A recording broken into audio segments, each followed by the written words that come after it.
While traditional mentoring in the workplace has been top-down, senior leaders guiding lower-level staff.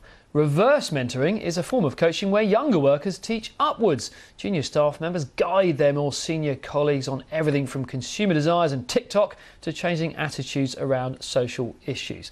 Well, let's bring in Patrice Gordon now, executive coach, personal development advocate and author of the book Reverse Mentoring, Removing Barriers and Building Belonging in the Workplace. You are very busy, Patrice. Well, look, this sounds like every employee's dream, bossing the boss around, as it were, but there's serious thinking behind this.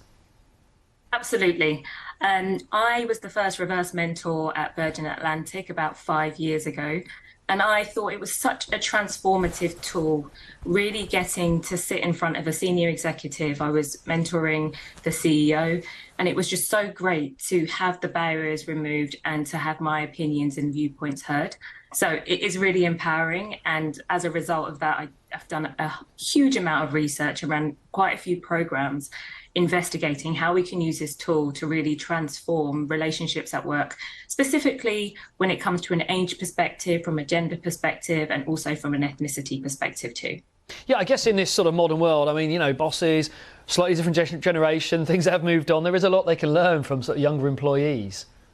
Absolutely. There's some really good examples within the tech space and with the consumer and luxury space as well. So Estee Lauder have been doing reverse mentoring for about 8 years now. So Fabrizio is really keen on making sure that he is on top of the trends by using the younger members within the workforce to make sure that he's not missing out on anything. So I do think reverse mentoring is one of the keys to innovation, especially when you do have quite a diverse workforce.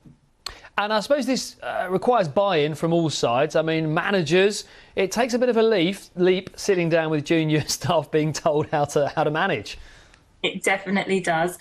So part of the work that I do is really getting that mindset shift right. So, you know, we talk about the growth mindset all the time when it comes to sales and when it comes to operations. But from like a personal values perspective, it is a real challenge for some senior leaders to really step back and acknowledge that they don't have all the answers and they don't have to have all the answers. Especially working in the environments that we are working in at the moment. You know, you've just talked about Amazon's results, you've just talked about X. There is so much change happening in the world. And ultimately, I think it's remiss of us to put all of that burden on leaders to expect them to know everything that's happening. So use your eyes and ears around the business and use them in kind of the most constructive way is what I say. Patrice, thank you so much indeed. Fascinating stuff. Patrice Gordon there, executive coach and author of the book Reverse Mentoring. And if any BBC bosses are watching, I'll be popping up for a coffee as soon as